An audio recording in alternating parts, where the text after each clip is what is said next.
दोस्तों, प्रत्येक ग्राम सभा में 20 से 25% जमीन ग्राम समाज की होती है।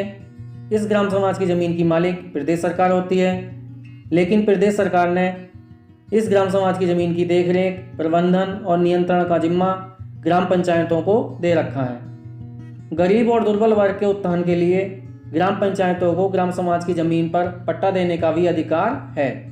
तो दोस्तों, आज के इस वीडियो में हम आपको ग्राम समाज की जमीन से जुड़ी सभी महत्वपूर्ण जानकारियां देने वाले हैं, जैसे कि राज्य सरकार ने किन किन जमीनों को ग्राम पंचायतों को सौंप रखा है, सौंपी गई जमीन का प्रबंधन और नियंत्रण कौन करता है, भूमि प्रबंधक समिति क्या है, ग्राम समाज की भूमि को पट्टे पर देने का अधिकार किसको है और किस प्रकार से ग्राम समाज की भूमि का पट्टा किया जाता है। तो दोस्तों, सबसे पहले आपको बताते हैं कि राज्य सरकार ने किन किन जमीनों को ग्राम पंचायतों को सौंप रखा है। दोस्तों, इसके लिए उत्तर प्रदेश राज्य संहिता 2006 में धारा 59 दी हुई है। ग्राम पंचायतों और अन्य स्थानीय प्राधिकरणों को भूमि आदि का सौंपा जाना। दोस्तों, अन्य स्थानीय प्राधिकरणों से यहाँ पे मतलब है कि गांव में तो ग्राम पंचायतें होती हैं, लेकिन कस्बों में, शहर में नगर पंचायत, नगर पालिका और नगर निगम होते हैं। तो अन्य स्थानीय प्राधिकरणों का मतलब नगर पंचायत, नगर पालिका और नगर निगम है। राज्य सरकार ग्राम समाज की जमीन के देखरेख, संरक्षण और प्रबंधन के लिए उसको ग्राम पंचायतों या अन्य स्थानीय प्राधिकरणों को सौंप सकती है जो राज्य सरकार में निहित हों। यानी कि जो राज्य सरकार की संपत्ति है, ग्राम पंचायत स्तर पर ग्राम पंचायतों को, नगरीय क्षेत्र में नगरीय प्राधिकरणों को सौंप सकती है जो राज्य सरकार की संपत्ति है।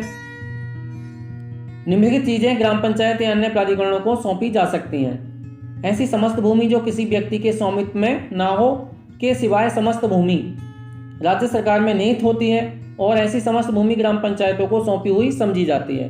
दोस्तों, ऐसी समस्त भूमि जो किसी व्यक्ति के नाम से नहीं है, किसी व्यक्ति का स्वामित्व नहीं है, उसके अलावा सभी जो भूमियाँ होती हैं वो सरकारी होती हैं, वो राज्य सरकार में निहित होती हैं और वह ग्राम स्तर पर ग्राम पंचायत को, नगर स्तर पर नगरीय प्राधिकरणों को सौंपी हुई समझी जाती हैं।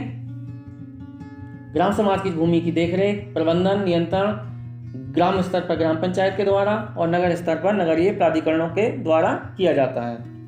ग्राम समाज की भूमि पर लगा बाग, चारागाह, कब्रिस्तान, शमशान घाट, खलिहान, चक्रोट, सेक्टर मार्ग, नदी तल की भूमि, सड़क की खंती, मलिन जल क्षेत्र, वन और मत्स्य क्षेत्र, ग्राम समाज की भूमि पर स्थित कोई वृक्ष, हाट, बाजार, मेला, तालाब, सरोवर, जलमार्ग, पगडंडी आदि को ग्राम पंचायतों या अन्य प्राधिकरणों को सौंपा हुआ समझा जाएगा जो इनका संरक्षण, प्रबंधन और नियंत्रण करेंगी।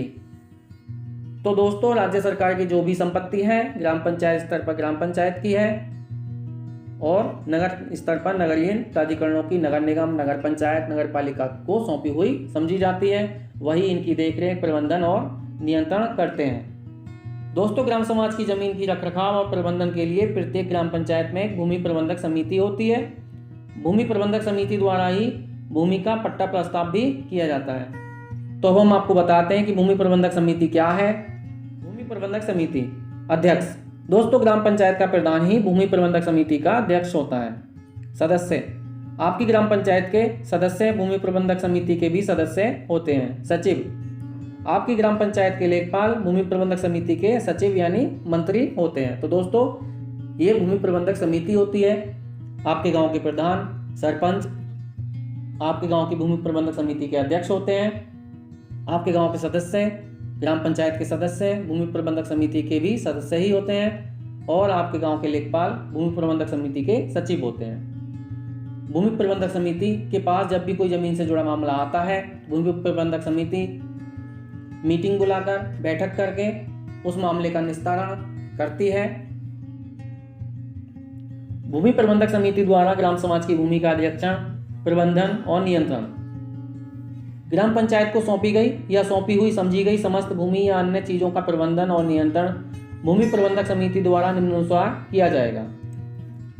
भूमि का बंदोबस्त और प्रबंधन, वनों और वृक्षों का संरक्षण, अनुरक्षण और विकास, आबादी स्थलों और संचार व्यवस्था, सड़क, रास्ता, चकमार्ग आदि का अनुरक्षण और विकास, हाटों, बाजारों और मेलों का प्रबंधन, मत्स्य क्षेत्रों और तालाबों का अनुरक्षण और विकास, कृषि का विकास और उसमें सुधार और ऐसे समस्त मामले जो ग्राम समाज की भूमि से संबंधित हों। तो दोस्तों भूमि प्रबंधक समिति इस प्रकार से ये कार्य करती है। वनों की देखरेख, संरक्षण और नए पौधे लगाना या उनका विकास कराना भूमि प्रबंधक समिति का ही कार्य है। आबादी स्थलों और संचार व्यवस्था यानी कि आबादी में मकान और अन्य चीज़ें बनवाना और सड़क, रास्ते, चकमार्ग आदि बनवाना भूमि प्रबंधक समिति का ही कार्य है और उनकी देखरेख करना भूमि प्रबंधक समिति का ही कार्य है। हाटों, बाजारों और मेलों का प्रबंधन ही भूमि प्रबंधक समिति द्वारा किया जाता है।